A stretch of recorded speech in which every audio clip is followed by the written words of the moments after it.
Hello everybody, welcome to ITI Guruji YouTube channel. तो जैसे कि आपने थंबनेल में देखा ही होगा कि आज हम देखने वाले हैं कि most important 50 MCQs on DC generator.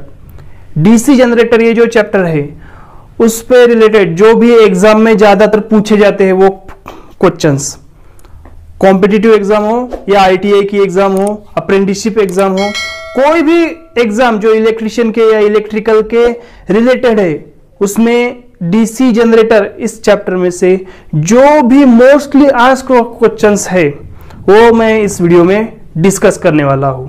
अगर वीडियो ज्यादा बड़ा हो तो उसको मैं पार्ट्स में आपको अपलोड करूंगा। तो देखते रहिए और चलिए शुरू करते हैं।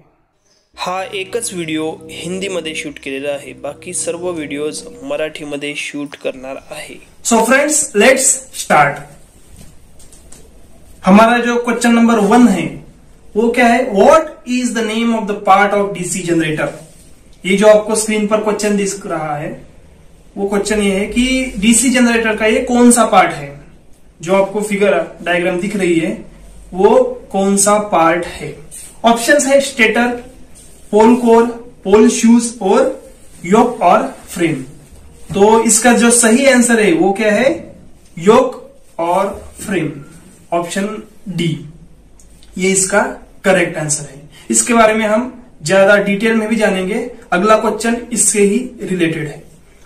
तो क्वेश्चन नंबर 2 देखेंगे हम। The yoke of DC machine is made of. ये जो योक है डीसी मशीन का, ये किस चीज का बना हुआ होता है, मतलब किस धातु का, किस मेटल का बना हुआ होता है। ऑप्शंस देखिए, silicon steel, soft iron, aluminium और कास्ट स्टील। तो इस क्वेश्चन का जो करेक्ट आंसर है वो है कास्ट स्टील। कास्ट स्टील पर हम करेक्ट करेंगे। अब ये जो है कास्ट स्टील और ये जो योक है, योक सिर्फ कास्ट स्टील से ही नहीं बना होता।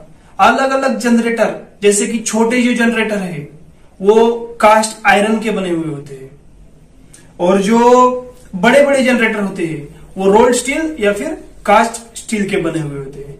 ये डिफरेंस है। अगर आपको किसी और क्वेश्चन, मतलब कि और तरह से क्वेश्चन पूछा जा सकता है कि जो छोटे जनरेटर्स है उसका जो योक है वो किस धातु से बना हुआ होता है, तो यहाँ पे अब कास्ट स्टील नहीं आएगा, कास्ट आयरन आएगा।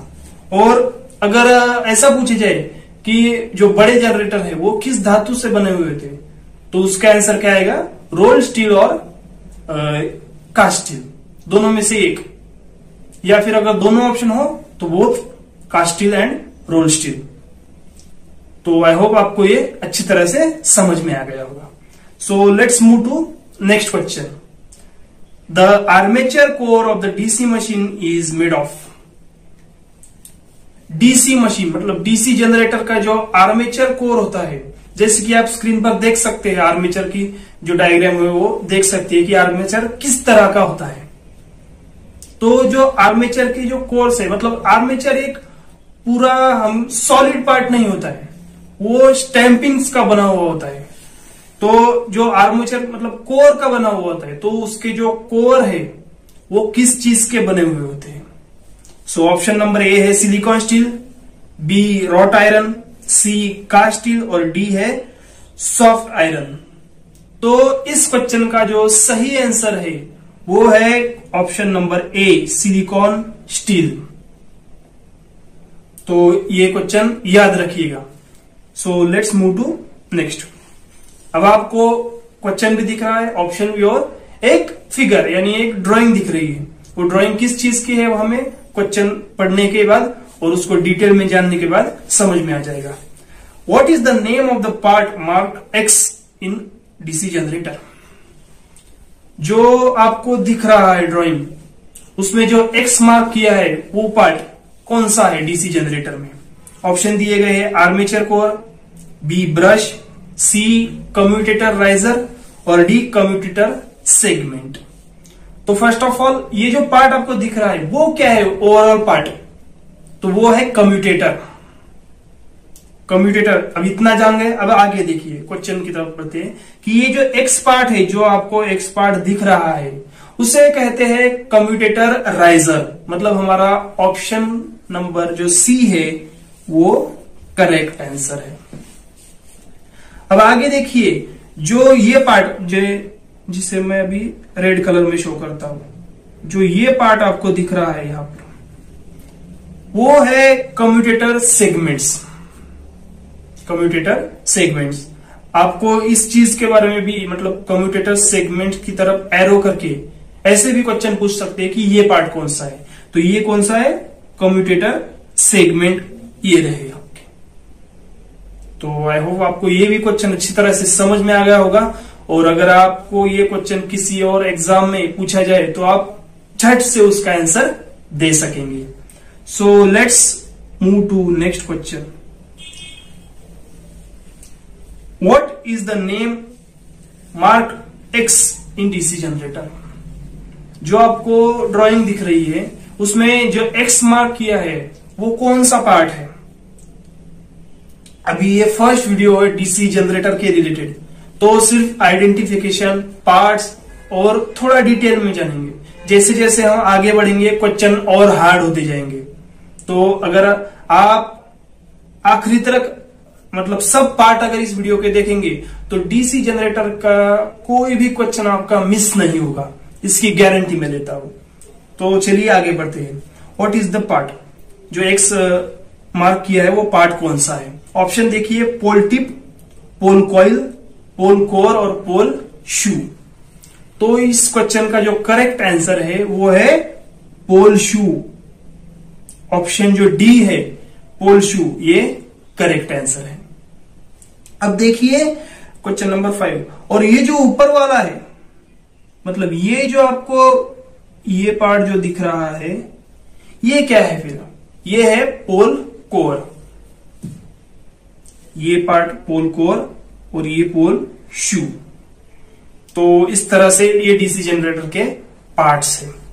तो अगला क्वेश्चन देखते हैं, question number 6। Which energy is converted into electrical energy by generator? जो जनरेटर होता है वो किस एनर्जी को इलेक्ट्रिकल एनर्जी में कन्वर्ट करता है?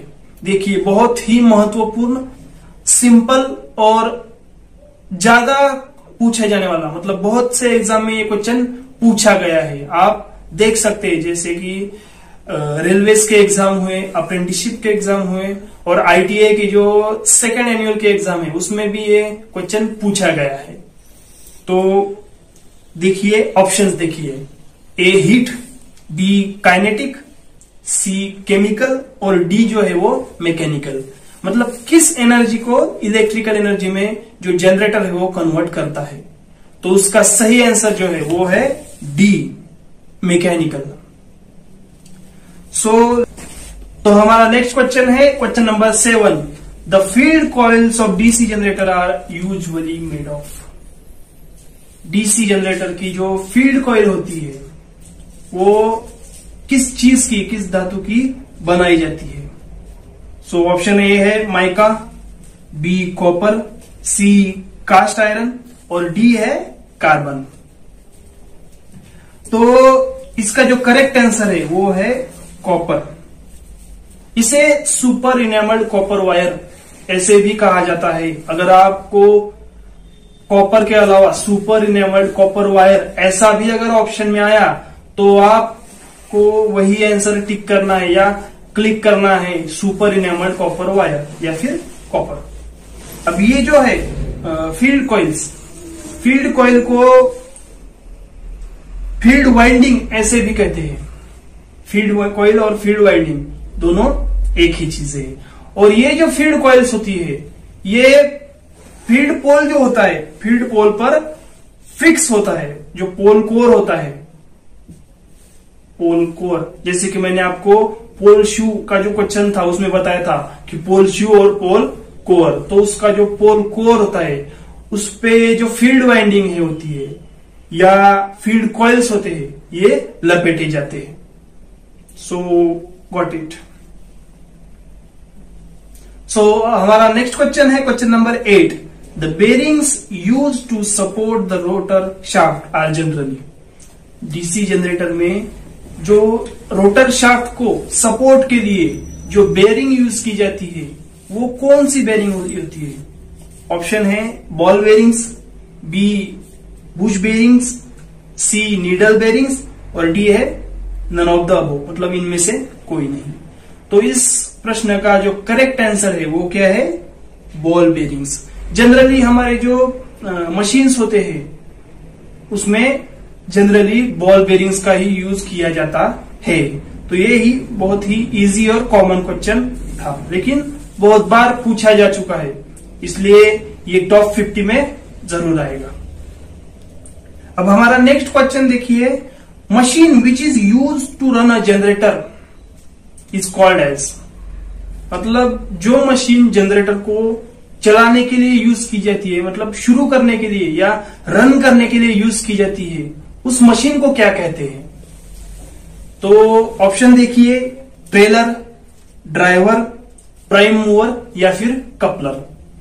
तो इस क्वेश्चन का जो करेक्ट आंसर है वो क्या है, प्राइम मूवर, ऑप्शन सी इसका करेक्ट आंसर है।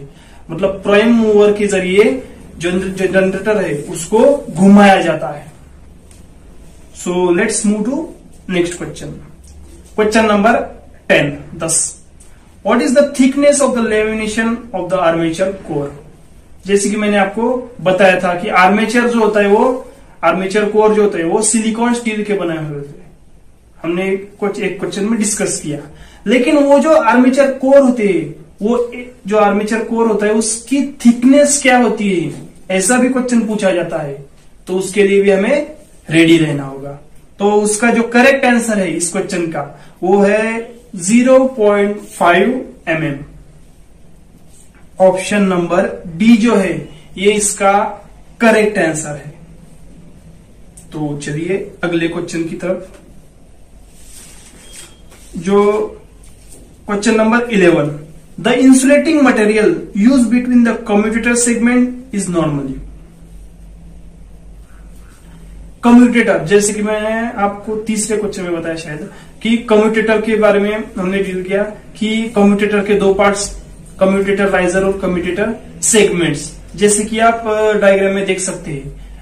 तो जो कम्यूटेटर सेगमेंट्स होते हैं उनके बीच में मतलब कौन सा इंसुलेटिंग मटेरियल जो है वो अप्लाई किया जाता है। दो कम्यूटेटर सेगमेंट्स के बीच में एक इंसुलेटिंग मटेरियल यूज किया जाता है, तो वो कौन सा है, ऐसा इस क्वेश्चन में पूछा गया है। तो देखिए ऑप्शंस, ग्रेफाइट, पेपर, सी माइका और डी वार्निश। तो इस क्वेश्चन का जो करेक्ट आंसर है वो क्या है, माइका। माइका जो है वो दो सेगमेंट्स के, कम्यूटेटर सेगमेंट्स के बीच में माइका, ये जो इंसुलेटर है ये यूज किया जाता है। तो चलिए अगले क्वेश्चन की तरफ मुड़ते हैं। Question number 12। A DC generator can be considered as, मतलब हम डीसी जनरेटर को और किस नाम से जाना जाता है, जो डीसी जनरेटर है वो और किस नाम से जाना जाता है, ऐसा ये क्वेश्चन है, या फिर हम उसको क्या समझ सकते हैं।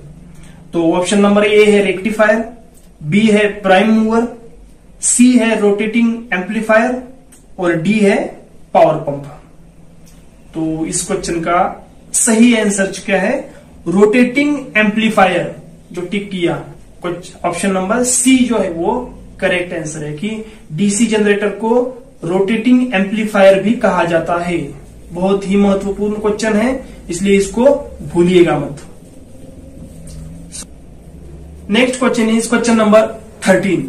Question is the armature of the DC generator is laminated in order to reduce, मतलब जो डीसी जनरेटर का आर्मेचर है उसे लेमिनेट क्यों किया जाता है, मतलब कौन से लॉसेस है जो कम करने के लिए उसको लेमिनेट किया जाता है।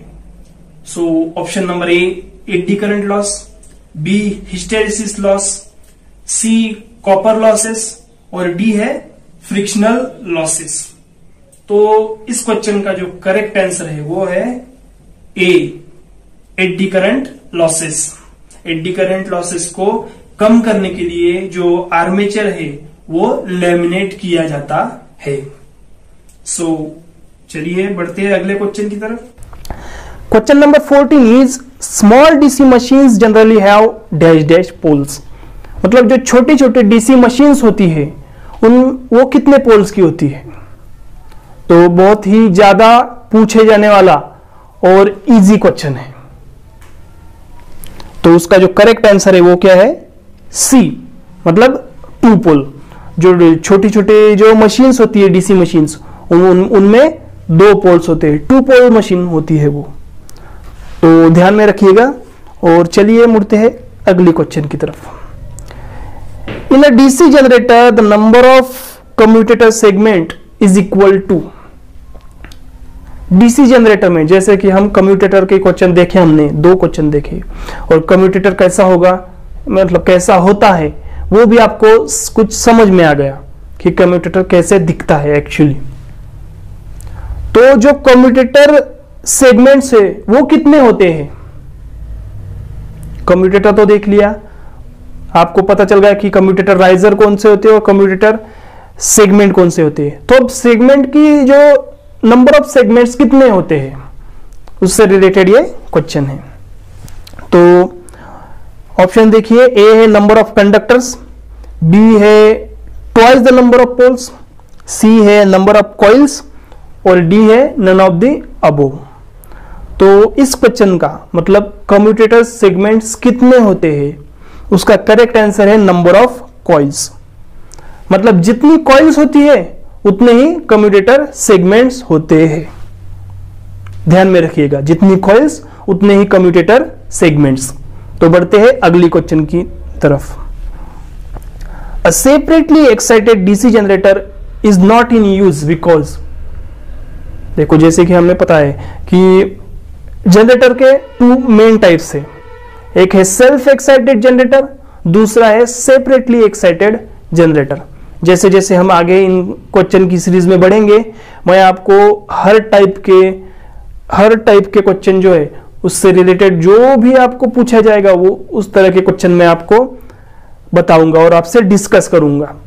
तो बढ़ते ही इस क्वेश्चन की तरफ कि जो सेपरेटली एक्साइटेड जनरेटर है वो अभी ज्यादा यूज में नहीं है। तो इसका मेन रीजन क्या है, ऐसा ये क्वेश्चन है। देखिए option number A, it is costly, मतलब ये बहुत महंगा है क्या, या फिर B, separate DC source is required for field current, मतलब इसे अलग से डीसी सोर्स लगाया जाता है फील्ड करंट के लिए।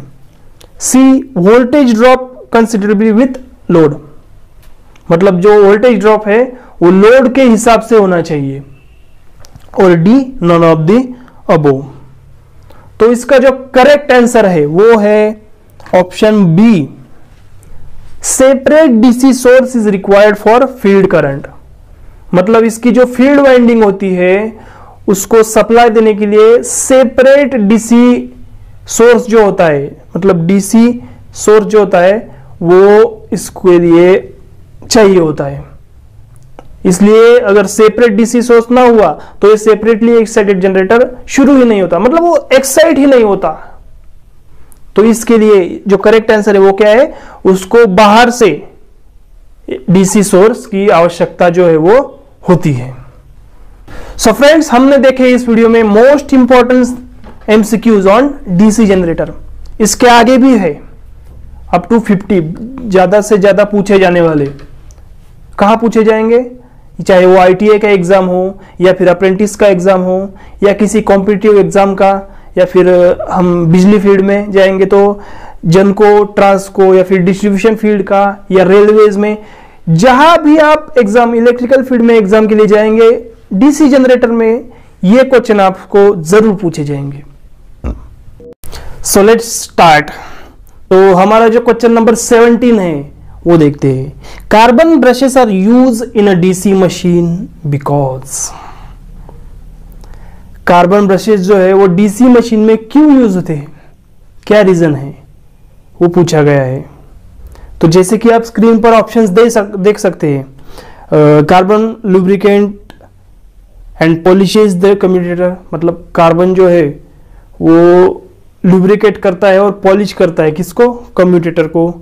Contact resistance is decrease, contact resistance जो है वो कम होने के लिए। या फिर कार्बन इज चीप, जो कार्बन है जो है कार्बन ब्रशेज जो है वो सस्ते मिलते हैं इसलिए वो या फिर इनमें से कोई नहीं, नन ऑफ द अबोव। तो इसका जो करेक्ट आंसर और करेक्ट रीजन जो है वो क्या है? Option number A, carbon lubricates and polishes the commutator, ये इसका करेक्ट आंसर है। सो बढ़ते हैं अगली क्वेश्चन की तरफ। The commutator of the DC generator act as,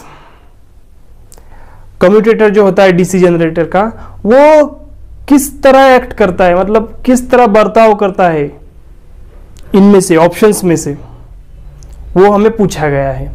so option number ए जो है वो है an amplifier, B a rectifier, C load and D none of the above. तो इसका जो करेक्ट आंसर है वो क्या है? Option B. ऑप्शन बी जो है वो इस क्वेश्चन का करेक्ट आंसर है, रेक्टिफायर इसका करेक्ट आंसर है। तो अभी आप कंफ्यूज होते होंगे एम्पलीफायर रेक्टिफायर। तो एम्पलीफायर जो होता है वो सिग्नल से रिलेटेड है, जहां पर सिग्नल जो है वो इंक्रीज डिक्रीज करने की बात आती है वहां पर एम्पलीफायर का यूज किया जाता है। और रेक्टिफायर क्या होता है? रेक्टिफायर जो होता है वो एक डिवाइस होता है। Rectifier is a device which converts alternating current into direct current. तो जैसे रेक्टिफायर जो होता है वो अल्टरनेटिंग करंट को डायरेक्ट करंट में, मतलब एसी को डीसी में कन्वर्ट करता है, वैसे ही एक जो जनरेटर है वो भी तो डीसी जनरेटर है, वो डीसी करंट जनरेट करता है। इसलिए हम डीसी जनरेटर को रेक्टिफायर भी कह सकते हैं, मतलब उसकी तरह वो कार्य करता है।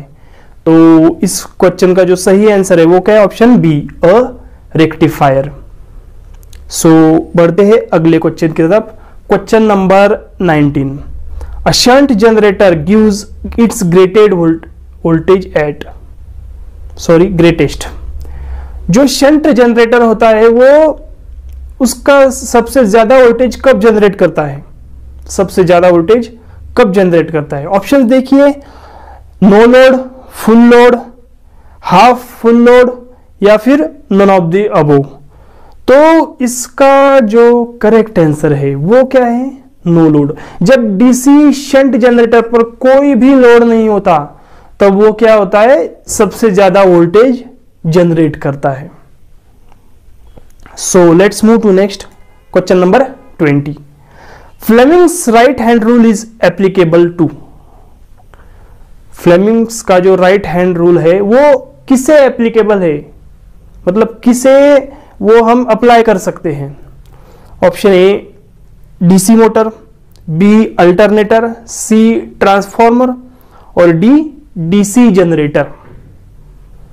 तो इस क्वेश्चन का जो है वो सही आंसर क्या है? DC generator. ये ध्यान में रखिए कि Fleming right hand rule generator, DC generator, और अगर फ्लेमिंग का लेफ्ट हैंड रूल हुआ तो डीसी मोटर। देखिए लेफ्ट हैंड का एल, लेफ्ट का एल लीजिए, एल, और मोटर का एम, एल एम, एल के बाद आता है एम। और अगर राइट हैंड का मतलब Fleming's right hand rule DC generator के कैसे रिलेट करता है? तो राइट में सबसे बीच में क्या आता है? जी, और जनरेटर का एक कैपिटल कौन सा है? फर्स्ट जी। तो जी और जी ऐसे भी आप इसको याद कर सकते हैं। सो आई होप आपको ये ट्रिक पसंद आई होगी या फिर आपके ध्यान में इस तरह रहता होगा। So let's move to next question, question number 21. The commutator in DC generator can convert, जो डीसी जनरेटर का में जो कम्यूटेटर होता है वो कन्वर्ट कर सकता है किसे? अब वो आगे देखिए, AC to DC, B DC to AC, C both A and B, मतलब एसी को डीसी में भी कर सकता है, डीसी को एसी में भी कर सकता है, और डी क्या है? None of the above. तो इस क्वेश्चन का जो करेक्ट आंसर है वो है option C, both A and B. मतलब जो कम्यूटेटर होता है वो AC का DC में भी कन्वर्ट कर सकता है और DC का AC में भी कन्वर्ट कर सकता है। So let's move to next question. अभी जो नेक्स्ट क्वेश्चन है वो हमें याद करना है, क्योंकि वो एक फॉर्मूला है। जब हम फॉर्मूला को याद कर लेते तो उससे रिलेटेड जो भी क्वेश्चन आएंगे वो हमें उस फॉर्मूले के जरिए ही पता चल सकते हैं, इसलिए हमें फॉर्मूला याद करना बहुत ही जरूरी है। सो देखिए, which formula is used to calculate generated EMF in DC generator. मतलब DC जनरेटर में जो तैयार हुआ EMF होता है, इलेक्ट्रोमोटिव फोर्स होता है, वो किस फॉर्मूले के यूज से हम कैलकुलेट कर सकते हैं। जनरेटेड EMF हम किस फॉर्मूले की मदद से कैलकुलेट कर सकते हैं, वो फॉर्मूला हमें पूछा गया है। तो देखिए ऑप्शंस आपको दिख रहे हैं। तो उसका जो ऑप्शन सी है, 5Zn/60 इंटू P/A वोल्ट्स, ये करेक्ट आंसर है। ये हमें रटना ही है, इसका कोई अलग से ट्रिक्स या कुछ नहीं। लेकिन DC जनरेटर चैप्टर है तो उसमें ये क्वेश्चन जो है वो बहुत ही इसेंशियल है, क्योंकि फॉर्मूला DC जो जनरेटेड EMF का फॉर्मूला है, ये अगर आपने याद कर लिया तो इससे रिलेटेड आपको बहुत सारे क्वेश्चन है आगे मैं लेने वाला हूं, वो आपको इजीली याद होंगे। अगर आपका ये फॉर्मूला याद नहीं होगा तो फिर उन क्वेश्चन को याद करने में आपको प्रॉब्लम होगी, इसलिए इस फॉर्मूले को रट लो, ठीक है। इस फॉर्मूले में भी कुछ बातें आपको याद रखनी पड़ेगी, जैसे कि फाई मतलब क्या, फ्लक्स पर पोल, और Z मतलब total number of armature conductors, P मतलब नंबर ऑफ पोल्स। इस पर भी क्वेश्चंस आते हैं, इसलिए मैं आपको ये डिटेल में बता दे रहा हूं। N स्पीड ऑफ आर्मेचर, और A number of parallel paths. तो इस तरह ये जो है हम इन्हें कह सकते हैं। फॉर्मूले में जो है उनके बारे में मैंने आपको शॉर्ट में बता दिया कि ये क्या होता है, वो क्या होता है। तो इससे भी रिलेटेड आपको क्वेश्चन जो है वो पूछे जा सकते हैं। तो चलिए बढ़ते हैं अगली क्वेश्चन की तरफ। Question number 23, DC generator works on a principle of. DC generator जो होता है वो किस प्रिंसिपल पर, किस तत्व पर काम करता है। तो इसका जो सही आंसर है वो है D, Faraday's law of electromagnetic induction. अभी ये जो है आपको याद रखना है वो तो ठीक है, लेकिन ऑप्शन देख सकते हैं आप A B C, वो क्या है, रूल्स है। Rules, corkscrew rule, Fleming left hand rule और फ्लेमिंग्स राइट हैंड रूल, ये रूल्स है। तो ये प्रिंसिपल्स में नहीं आते, इसलिए आप इलिमिनेशन मेथड की, मतलब ये टिक, ये नहीं, ये नहीं, ये नहीं, इस मेथड से भी इसे सॉल्व कर सकते हैं। इलिमिनेशन मेथड कहते हैं हम इन्हें। अगर आपको आंसर पता ही ना हो तो हम इस मेथड को यूज़ करते हैं। वैसे कोई ज़रूरत नहीं है इस मेथड को यूज़ करने की। अगर फॉर्मूला या फिर कोई आंसर आपका याद हो तो बहुत ही बेस्ट है। तो DC जनरेटर जो होता है वो Faraday's law of electromagnetic induction, इस प्रिंसिपल पर काम करता है। तो चलिए बढ़ते हैं अगली क्वेश्चन की तरफ। Question number 24, why the DC generator should run in clockwise direction only. जो DC जनरेटर है वो क्लॉकवाइज डायरेक्शन में ही क्यों घूमना चाहिए, एंटी क्लॉकवाइज क्यों नहीं। ऐसा क्वेश्चन है कि क्लॉकवाइज डायरेक्शन क्यों घूमना चाहिए, इतना क्वेश्चन है। ऑप्शन देखिए, to protect brush from damage, protect residual magnetism, avoid short circuit in armature और अवॉइड ओवरलोडिंग ऑफ जनरेटर। तो इसका जो करेक्ट आंसर है वो है option B, to protect residual magnetism. तो रेसिडुअल मैग्नेटिज्म क्या होता है, आपके दिमाग में सवाल तो आया होगा कि आंसर अगर ये है तो रेसिडुअल मैग्नेटिज्म क्या होता है। तो उसकी एक डेफिनेशन मैं आपको बताता हूँ। Residual magnetism is the magnetization left behind in a ferromagnetic material after the external magnetic field is removed. मतलब जब हम एक्सटर्नल मैग्नेटिक फील्ड को निकाल लेते हैं फिर भी मेटल में वो उसका जो मैग्नेटिज्म है, मतलब चुंबकत्व है, वो रह जाता है। थोड़ा सा मैग्नेटिक जो प्रॉपर्टीज है वो उसमें रह जाती है, तो वो जो होता है उसे रेसिडुअल मैग्नेटिज्म कहते हैं। आपको इन शॉर्ट समझ में आ गया होगा। अगर आपको डिटेल में जानना है तो जो थियरी बुक्स है निमी की वो आप रेफर कर सकते हैं, उसमें बहुत अच्छी तरह से, ठीक तरह से उसमें एक्सप्लेन किया गया है। So next question, what is the name of the generator if it's field is connected in parallel with armature? उस जनरेटर का नाम क्या है जिसकी फील्ड, मतलब फील्ड वाइंडिंग आर्मेचर के पैरेलल में कनेक्ट की गई होती है? तो जैसे कि आप देख सकते हैं, एक डायग्राम भी आपके स्क्रीन पर आ रही है। वो क्या है, जो फील्ड वाइंडिंग और आर्मेचर वाइंडिंग, इनको अगर पैरेलल में हम कनेक्ट करेंगे लोड से तो क्या होगा, उसे हम शंट जनरेटर कहते हैं।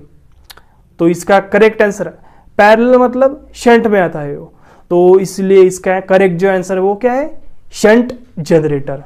तो इसीलिए ऑप्शन जो ए है वो करेक्ट आंसर है क्वेश्चन नंबर 25 का। तो बढ़ते हैं अगली क्वेश्चन की तरफ। What is the purpose of pole shoe in DC generator? DC generator में पोल शू का क्या काम है, क्यों यूज करते हैं उसे? इस तरह ये क्वेश्चन पूछा गया है।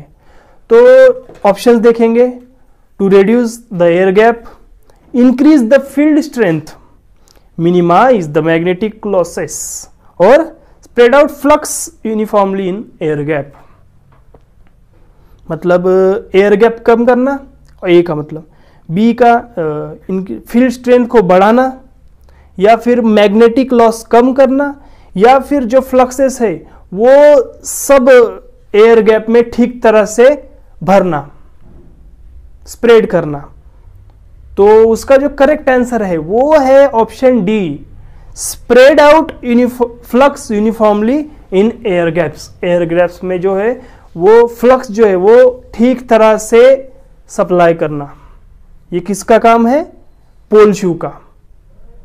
सो आई होप आपको अच्छी तरह से इसका आंसर और एक्सप्लेनेशन समझ में आ गया होगा।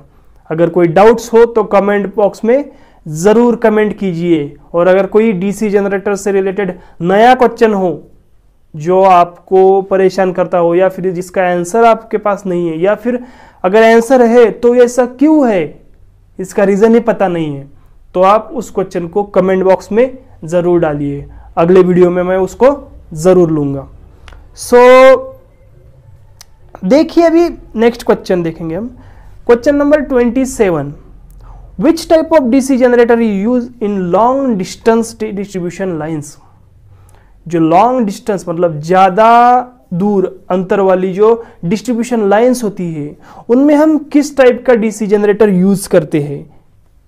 जो लॉन्ग डिस्टेंस होती है, long distribution line, long distance distribution lines, उसमें हम किस टाइप का डीसी जनरेटर यूज करते हैं, ये ऐसा क्वेश्चन है।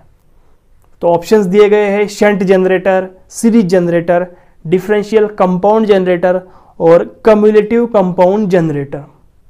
तो इसका जो करेक्ट आंसर है option D, cumulative compound generator. अब ये क्वेश्चन आ ही गया है तो आपको बाकी जो जनरेटर के टाइप्स है उनके बारे में भी थोड़ा शॉर्ट में बता देता हूं। तो डीसी जनरेटर के भी दो टाइप्स होते हैं, एक सेल्फ एक्साइटेड डीसी जनरेटर और एक separately excited DC generator.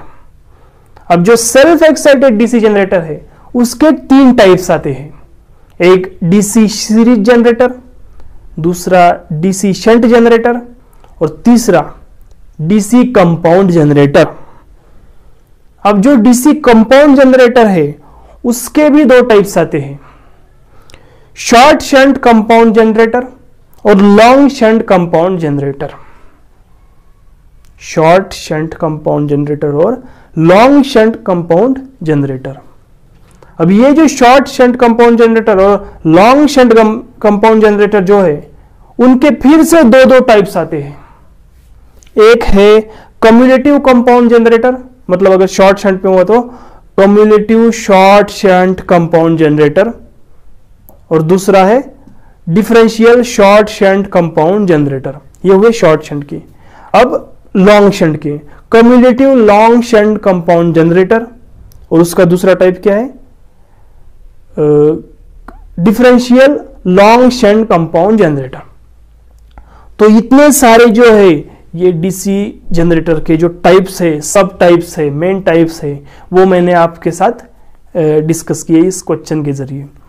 So I hope आपको ये ठीक तरह से समझ में आ गया होगा। तो चलिए बढ़ते हैं अगले क्वेश्चन की तरफ। Question number 28, which type of DC generator is use for arc welding? Arc welding के लिए किस टाइप का डीसी जनरेटर यूज किया जाता है? ऑप्शन देखिए, shunt generator, series generator, differential compound generator, या फिर कम्युलेटिव कंपाउंड जनरेटर। तो इस क्वेश्चन का जो करेक्ट आंसर है वो है डिफरेंशियल कंपाउंड जनरेटर। ऑप्शन जो सी है वो इसका करेक्ट आंसर है। ये क्वेश्चन रट लो, पूछा ही जाता है, बहुत बार पूछा गया है कि आर्क वेल्डिंग के लिए किस जनरेटर का यूज होता है। तो इसलिए इस क्वेश्चन को मोस्ट इंपॉर्टेंट क्वेश्चन में जरूर रखिएगा। आप कोई भी एग्जाम दो, आईटीआई की हो या कॉम्पिटिटिव एग्जाम है, ये क्वेश्चन आएगा ही आएगा, या फिर इससे रिलेटेड क्वेश्चन जो है वो आएंगे ही आएंगे। तो चलिए बढ़ते हैं अगले क्वेश्चन की तरफ। Question number 29, which metal is use to make yoke of large capacity DC generator?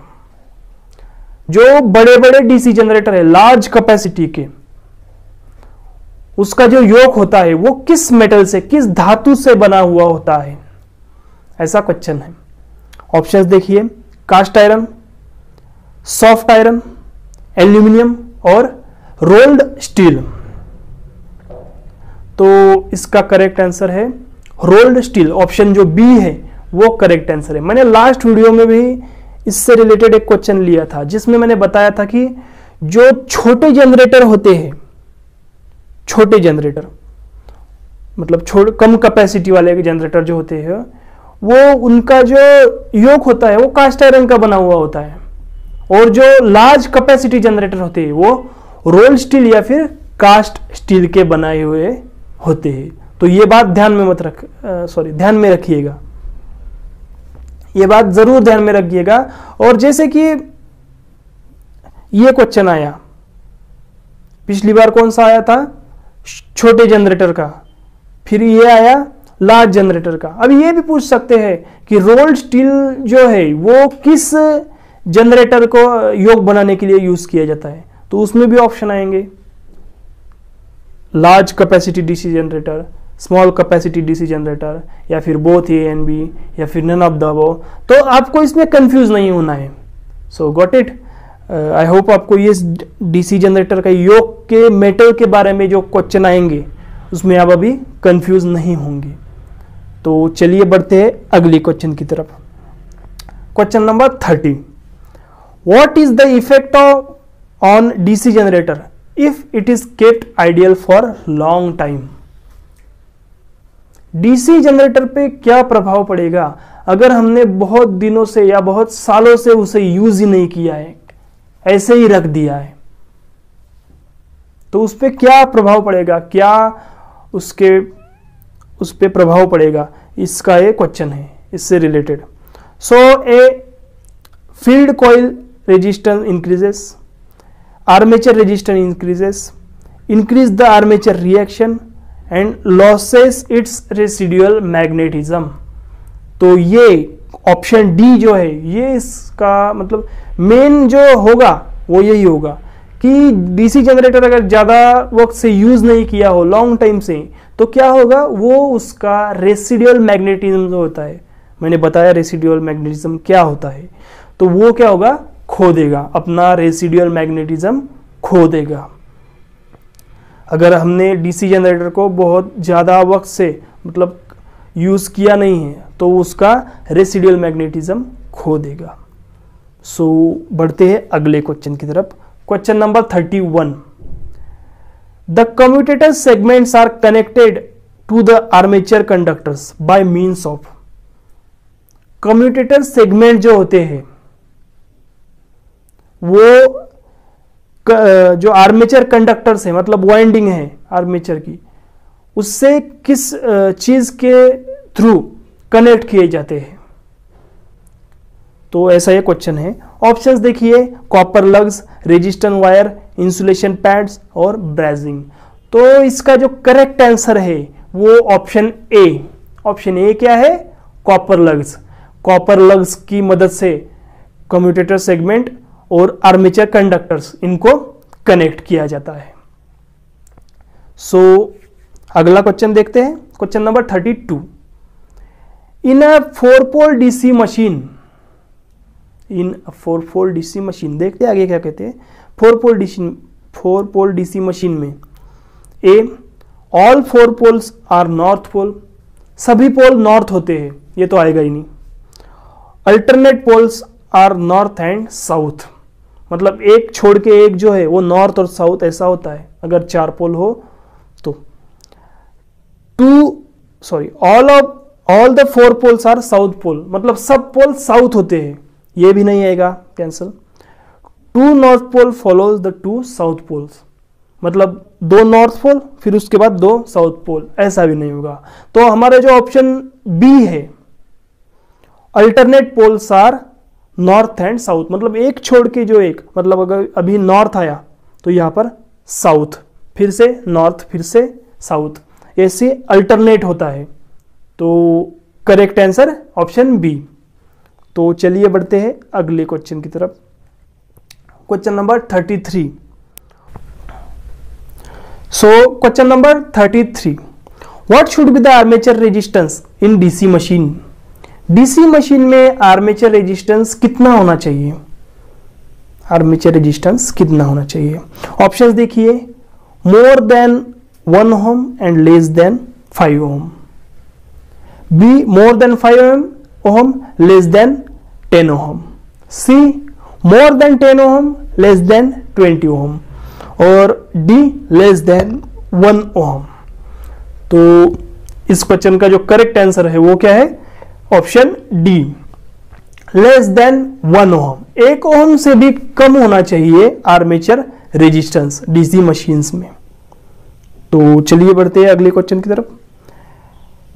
The EMF generated in DC generator is directly proportional to. DC generator में जो ईएमएफ होता है, जनरेट होता है, वो डायरेक्टली मतलब समांतर किसके होता है? Directly proportional to.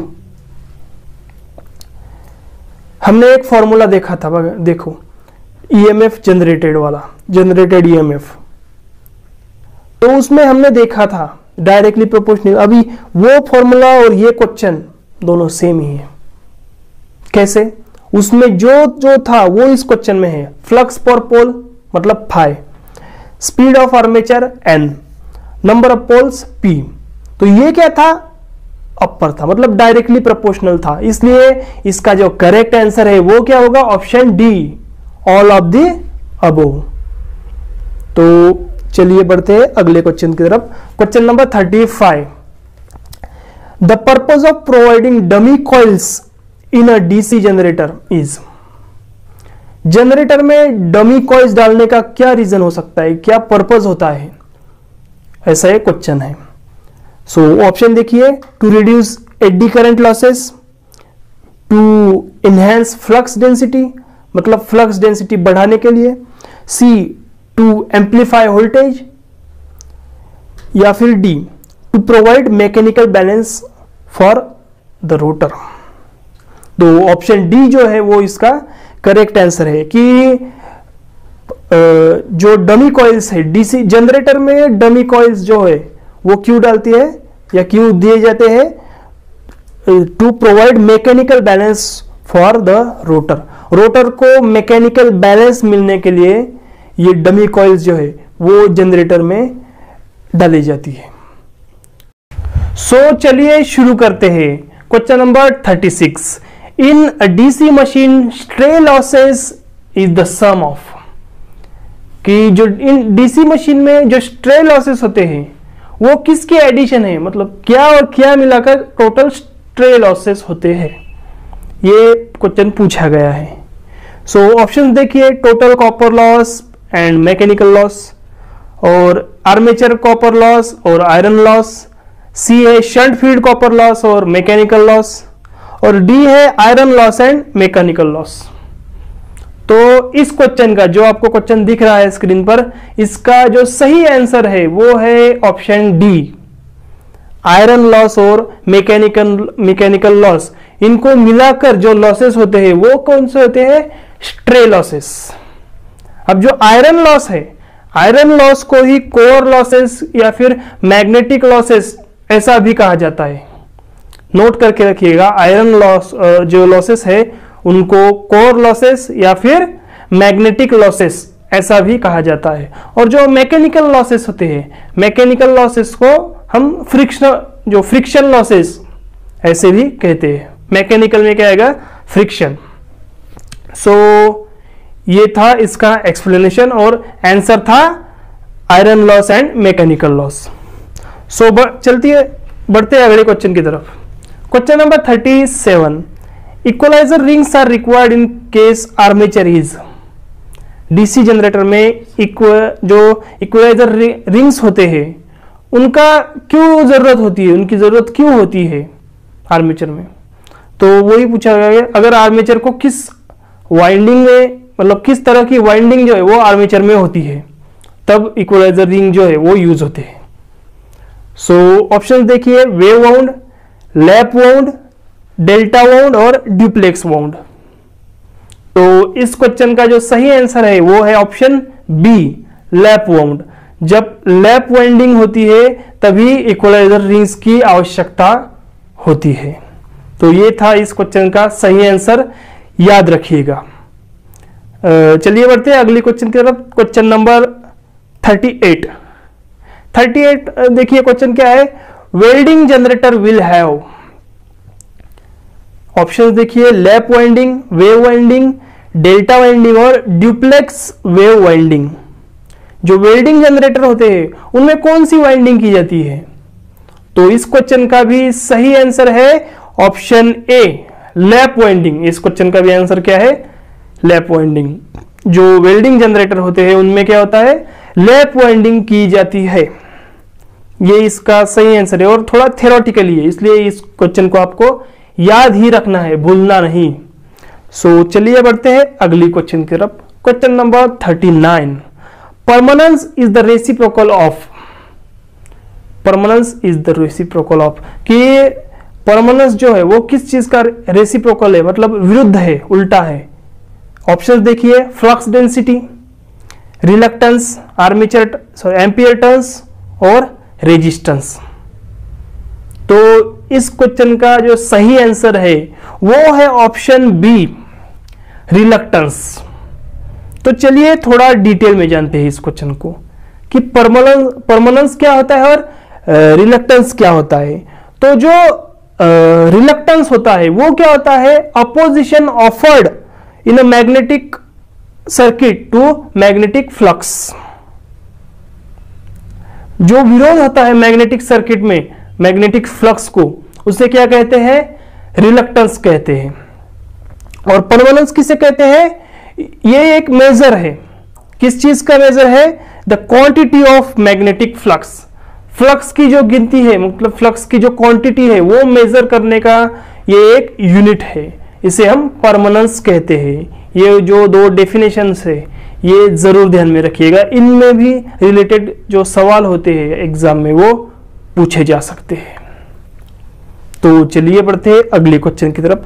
Question number 40, which one of the following generator is use for charging the batteries. Batteries को चार्जिंग करने के लिए कौन सा जनरेटर यूज किया जाता है, इस तरह का ये क्वेश्चन है। ऑप्शन देखिए, shunt generator, B series generator, C compound generator और D any of the above, मतलब इनमें से कोई भी हो सकता है। तो इस क्वेश्चन का जो सही आंसर है वो है ऑप्शन ए, शंट जनरेटर। जो शंट जनरेटर है वो क्या होता है, इसकी एक स्पेशलिटी होती है कि जो कांस्टेंट मतलब स्थिर लोड जो होता है उस पे भी ये स्थिर वोल्टेज प्रदान करता है, मतलब कांस्टेंट लोड कांस्टेंट वोल्टेज, इसलिए इसका बहुत ज्यादा यूज किया जाता है। और ये जो है सिर्फ बैटरी चार्जिंग के लिए नहीं, लाइटनिंग लोड के लिए, वेल्डिंग जनरेटर में भी शंट जनरेटर का ही यूज होता है, और डीसी डिस्ट्रीब्यूशन लाइंस जो होती है उसमें भी शंट जनरेटर का ही यूज होता है। तो ये इतनी सारी बातें जरूर ध्यान में रखिएगा। तो चलिए बढ़ते हैं अगली क्वेश्चन की तरफ। Question number 41। In DC generator pole shoes are fastened to the pole core by, मतलब समझाता हूं कि डीसी जनरेटर में जो पोल शूज होते हैं वो पोल कोर को, मतलब पोल कोर से किस चीज से जुड़े हुए होते हैं, मतलब कौन सी चीज है जो पोल शू और पोल कोर को टाइट पकड़ने के लिए या पकड़ा रहने के लिए या फिट करने के लिए यूज की जाती है। ये इसका मीनिंग है। तो ऑप्शन देखिए, रिवेट्स, काउंटर संक स्क्रूज, सी ब्रेजिंग और डी है वेल्डिंग। तो इस सवाल का जो सवाल आपके स्क्रीन पर दिख रहा है उसका जो सही जवाब है वो है option B, counter sunk screw.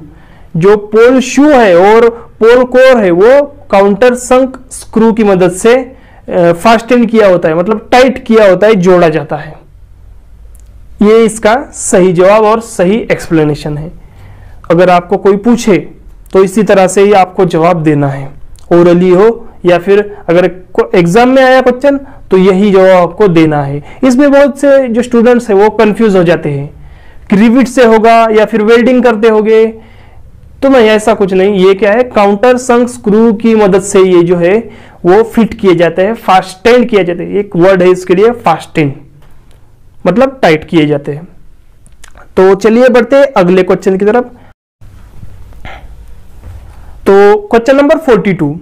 If B is the flux density, L is the length of the conductor and V is the velocity of conductor, then induced EMF is given by। अगर B flux density है, L conductor की length है और V क्या है, velocity है conductor की, तो इंड्यूस्ड EMF की वैल्यू क्या होगी, मतलब क्या फॉर्मूला यूज किया जाएगा उसके लिए, इंड्यूस्ड EMF पता करने के लिए। तो देखिए ऑप्शंस है।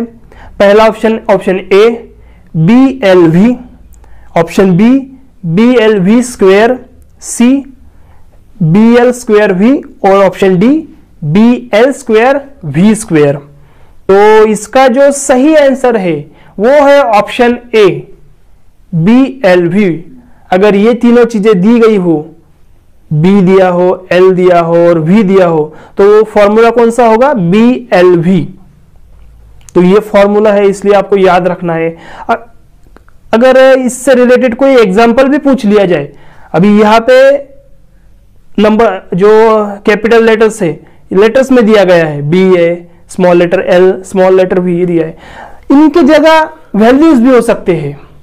तो अगर वो हो तो फिर वो फॉर्मूला यूज करना है, क्या, BLV, to find out the induced EMF। तो आई होप आप अच्छी तरह से ये समझ ही गए होंगे। थोड़ा न्यूमेरिकल क्वेश्चन है, लेकिन अगर याद करेंगे, फॉर्मूला याद करेंगे तो डेफिनेटली आपको समझ में आ जाएगा। तो चलिए अगले क्वेश्चन की तरफ बढ़ते हैं। Question number 43। अभी ये क्वेश्चन भी न्यूमेरिकल ही है, इसको भी सॉल्व ही करना पड़ेगा। पहले क्वेश्चन समझ लेते हैं। In case of 4 pole DC generator provided with 2 layer lap winding with 16 coils, the pole pitch will be. एक 4 पोल डीसी जनरेटर है और 2 लेयर लैप वाइंडिंग है उसमें, और क्या है, कॉइल्स कितने हैं, 16 कॉइल्स है। तो हमें पूछा गया क्या है, पोल पिच कितना होगा। तो सबसे पहले हमारे पास जो चीजें गिवन है, जो दी गई है, वो देखते हैं। पोल कितने हैं, नंबर ऑफ पोल 4, और नंबर ऑफ कॉइल्स कितने हैं 16 मतलब 16, लेकिन ये क्या है 2 लेयर लैप वाइंडिंग है, 2 लेयर, इसलिए नंबर ऑफ कॉइल्स कितने हुए 16 इंटू 2 32, तो 32 हुए नंबर ऑफ कॉइल्स जैसे कि मैंने बताया, और पोल्स कितने हैं 4। तो फॉर्मूला ये है कि pole pitch is equal to S upon P,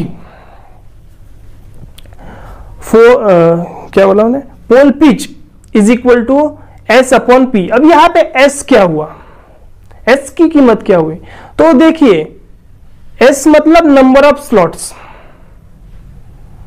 देखिए जितने कॉइल्स होंगे उतने स्लॉट्स होंगे, तो कॉइल्स कितनी है 32, इसलिए स्लॉट्स भी कितने हुए 32, इसलिए यस की जगह आएंगे 32, और P मतलब नंबर ऑफ पोल्स, तो नंबर ऑफ पोल्स कितने हुए 4, तो 32 डिवाइडेड बाय 4, फाइनल आंसर आएगा 8। तो अगर ये चीजें अगर दी गई हुई 4 पोल डीसी जनरेटर हो, डबल लेयर या मतलब 2 लेयर वाइंडिंग हो, लैप वाइंडिंग, और 16 कॉइल्स हो, तो पोल पिच कितना होगा 8। इस तरह से ये न्यूमेरिकल था। अगर फॉर्मूला वगैरह वो याद आप कर लेंगे तो बहुत ही स्मूथली कुछ सेकंड्स में ये आपको सवाल जो है वो सॉल्व होते रहेंगे। तो चलिए बढ़ते हैं अगले क्वेश्चन की तरफ। Question number 44, the essential condition for parallel operation of 2 DC generators is that they have, अगर 2 डीसी जनरेटर को पैरेलल में कनेक्ट करना है तो सबसे जरूरी कंडीशन क्या होनी चाहिए, सबसे जरूरी कंडीशन क्या होनी चाहिए, यह सवाल है। ऑप्शन ए सेम केडब्ल्यू रेटिंग, मतलब सेम किलोवाट रेटिंग होनी चाहिए क्या। बी सेम ऑपरेशन आरपीएम, मतलब रिवॉल्यूशन पर मिनट, उसकी जो आरपीएम है मतलब जो स्पीड है वो सेम होनी चाहिए क्या। See the same dropping voltage characteristics, ये होना चाहिए, या फिर सेम परसेंटेज रेगुलेशन, ये होना चाहिए। ये इस तरह से ये सवाल है। तो इसका जो सही आंसर है वो है ऑप्शन सी। ऑप्शन सी है the same dropping voltage characteristics. इसका जो सही जवाब है वो है same voltage, same dropping voltage characteristics. अब ये हुआ पैरेलल ऑपरेशन की इसेंशियल कंडीशन। अब थोड़ा रिलेटेड इससे, इस क्वेश्चन से रिलेटेड कुछ बातें करता हूं आपसे कि पैरेलल ऑपरेशन क्यों किया जाता है। अब सवाल तो पूछा है, अगर ये भी सवाल पूछ सकते हैं कि क्यों पैरेलल ऑपरेशन किया जाता है डीसी जनरेटर का। तो देखिए पैरेलल ऑपरेशन इसलिए किया जाता है कि to increase the efficiency of generating station, generating station की इफिशियंसी बढ़ाने के लिए जनरेटर्स को, डीसी जनरेटर्स को पैरेलल में कनेक्ट किया जाता है। और अभी देखिए कैरेक्टरिस्टिक पूछी गई है और इसेंशियल कंडीशंस पूछी गई है। तो ये तो मैंने बता दी कि सेम ड्रॉपिंग वोल्टेज कैरेक्टरिस्टिक्स होनी चाहिए, लेकिन इसके साथ और कुछ कंडीशंस है, वो भी मैं आपको बता देता हूं। अगर कोई सवाल इससे अलग आ जाए, जो दूसरे वाले जो कंडीशंस है वो भी आ जाए, तो कंफ्यूज नहीं होना है। नहीं तो आप क्या करेंगे, क्वेश्चन और उसका ये आंसर ऐसे ही रट लेंगे तो आप कंफ्यूज हो सकते हैं और आपका आंसर गलत भी हो सकता है। तो उसके साथ देखिए और क्या कंडीशन हो सकती है अपार्ट ऑफ दिस क्वेश्चंस। तो सेम टर्मिनल वोल्टेज, अगर हम उन्हें पैरेलल में कनेक्ट करना है तो उसका जो टर्मिनल वोल्टेज है दोनों का वो सेम होना चाहिए। और third point same voltage regulation, अगर हमें 2 डीसी जनरेटर्स को पैरेलल में कनेक्ट करना है तो क्या उसका जो वोल्टेज रेगुलेशन है वो सेम होना चाहिए। ये कुछ कंडीशंस है जो अगर हमें डीसी जनरेटर को पैरेलल में कनेक्ट करना है तो उसकी ये कुछ कंडीशंस है। आई होप आपको अच्छी तरह से समझ में आ गई होंगी। तो चलिए बढ़ते हैं अगले क्वेश्चन की तरफ। Question number 45, in DC generator lap winding is use for, DC generator में लैप वाइंडिंग का यूज क्यों होता है, किस लिए होता है, ऐसा ये सवाल है। ऑप्शंस देखिए, high voltage high current, low voltage high current, high voltage low current और लो वोल्टेज लो करंट। इसलिए इस तरह से ऑप्शंस दिए गए हैं। तो उसका जो सही आंसर है ये है option B. Low voltage high current के लिए जो डीसी जनरेटर्स है उनमें लैप वाइंडिंग की जाती है। डीसी जनरेटर में लैप वाइंडिंग क्यों की जाती है? ताकि डीसी जनरेटर्स लो वोल्टेज और हाई करंट के लिए अच्छी तरह से तैयार हो सके। तो ये था इस क्वेश्चन का सही आंसर। रटना मत भूलिए, रट लिए इस क्वेश्चन को, क्योंकि ऐसे जो थ्योरेटिकल क्वेश्चन है वो ही थोड़े से पूछे जा सकते हैं और कंफ्यूजन भी इन्हीं क्वेश्चन में होती है। इसलिए अब देखिए कितने लो हाई, इसमें कंफ्यूज नहीं होना। Low voltage high current, lap winding. Okay, so चलिए बढ़ते हैं अगले क्वेश्चन की तरफ। Question number 46। In a DC generator the critical resistance refer to the resistance of. DC generator में जो क्रिटिकल रेजिस्टेंस होता है, तो क्रिटिकल रेजिस्टेंस हम किसे कहते हैं? वो क्रिटिकल रेजिस्टेंस किस पार्ट में होता है या किस पार्ट में हम उसे एग्जिस्ट करते हैं, किस पार्ट से हम उसे मेजर कर सकते हैं, ऐसा ही क्वेश्चन है इससे रिलेटेड। तो ऑप्शंस देखिए, ब्रशेस, फील्ड, आर्मेचर और लोड। तो इस क्वेश्चन का जो सही आंसर है वो है ऑप्शन बी, फील्ड। ये क्वेश्चन भी बहुत बार पूछा गया है और आगे भी पूछा जाएगा, इसकी पूरी संभावना है। अगर कोई रेजिस्टेंस जो है वो अगर हम फील्ड का रेजिस्टेंस अगर हम मेजर करेंगे तो हम उसे क्या कहेंगे? क्रिटिकल रेजिस्टेंस कहेंगे। तो ये थी इसकी डेफिनेशन और कुछ रिलेटेड इंफॉर्मेशन। तो चलिए अगले क्वेश्चन को देखते हैं। Question number 47।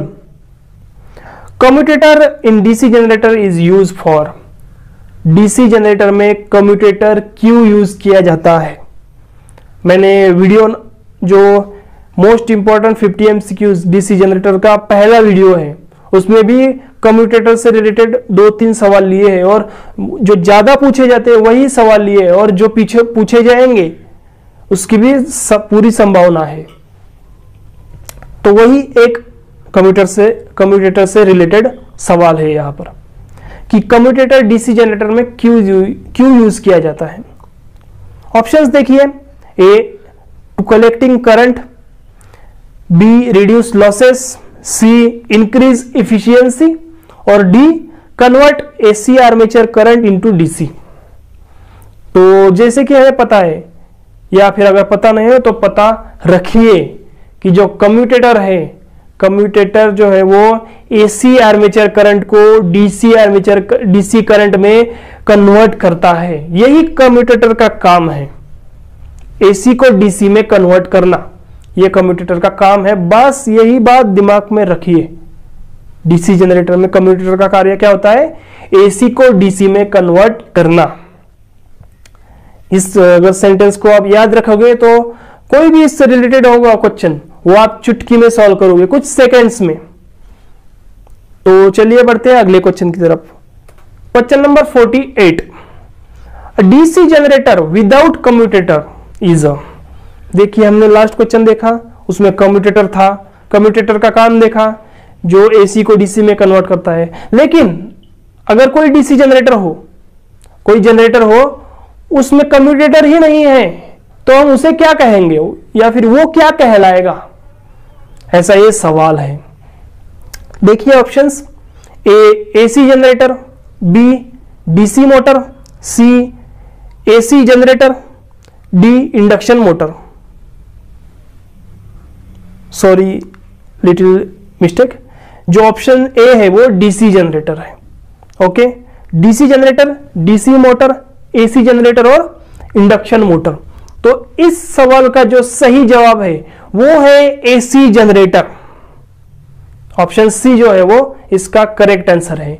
अगर किसी जनरेटर को कम्यूटेटर ही नहीं है तो वो एसी का डीसी में कन्वर्ट ही नहीं कर सकता, इसलिए ये प्रॉपर एसी जनरेटर ही होगा। ये इसका करेक्ट आंसर होगा। तो चलिए बढ़ते हैं अगले क्वेश्चन की तरफ। Question number 49। In a DC machine 72 number of coils are use, find the number of commutator segment required. एक डीसी जनरेटर मशीन में, मतलब जनरेटर या प्रोमोटर, उसमें क्या है 72 कॉइल्स है यूज की हुई। तो पूछा क्या गया है, find the number of commutator segment, commutator के सेगमेंट कितने होंगे। जैसे कि मैंने ये भी बात आपको पहले वीडियो में बताई थी कि कम्यूटेटर है, कम्यूटेटर के पार्ट्स होते हैं, कम्यूटेटर सेगमेंट और कम्यूटेटर का जो पार्ट्स होते हैं वो मैंने बताए थे, उसमें कौन सा इंसुलेशन होता है वो पहली वीडियो में मैंने आपको बताया हुआ है। तो कम्यूटेटर सेगमेंट्स जो होते हैं उनके कितने होते हैं, नंबर ऑफ कम्यूटेटर सेगमेंट्स कितने होते हैं, ये इस सवाल में पूछा गया है कि अगर 72 कॉइल्स होंगे तो सेगमेंट्स कितने होंगे। तो इसका जो सही जवाब है वो है 72 ही। वो कैसे कि number of coils is equal to number of segments.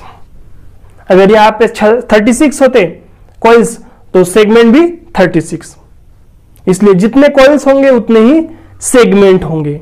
ये बात आप ध्यान में रखिएगा कि जितने कॉइल्स उतने ही सेगमेंट। तो इस क्वेश्चन का सही आंसर ऑप्शन सी 72। तो चलिए बढ़ते हैं इस हमारे सीरीज के लास्ट क्वेश्चन में, क्वेश्चन नंबर 50। क्वेश्चन नंबर 50 जो है वो देखिए क्या है, a shunt generator gives its greatest voltage at. जो शंट जनरेटर होता है वो उसका ग्रेटेस्ट वोल्टेज कब जनरेट करता है, कब सबसे ज्यादा वोल्टेज वो जनरेट करता है। ऑप्शन देखिए, A no load, B full load, C half full load और D none of the above. तो इस क्वेश्चन का जो सही आंसर है वो है ए नो लोड। जब शंट जनरेटर पे कोई लोड नहीं होता तो वो सबसे ज्यादा वोल्टेज जनरेट करता है। ये बात भी आप ठीक तरह से, थ्योरेटिकली क्वेश्चन है इसलिए ध्यान में ही रखिएगा। सो फ्रेंड्स, इस वीडियो में हमने देखा most important 50 MCQs on DC generator. तो वीडियो आपको अगर हेल्पफुल लगा तो कमेंट बॉक्स में जरूर बताइए, और अगर आपके कोई डाउट्स हो तो वो भी जरूर बताइए। और आई होप और डेफिनेटली ये वीडियो आपके लिए और आपके जो दोस्त है, रिश्तेदार है, जो रिलेटिव्स होंगे जो इलेक्ट्रिकल फील्ड की पढ़ाई कर रहे हैं, उनके लिए भी ये हेल्पफुल रहेगा, इसलिए उनको भी ये वीडियो जरूर शेयर कीजिए। और अगर आप, जैसे कि मैंने बताया, पहली बार अगर ये वीडियो देख रहे हो या मेरे चैनल पर पहली बार विजिट कर रहे हो तो चैनल को सब्सक्राइब करना और बेल आइकन प्रेस करना मत भूलिएगा।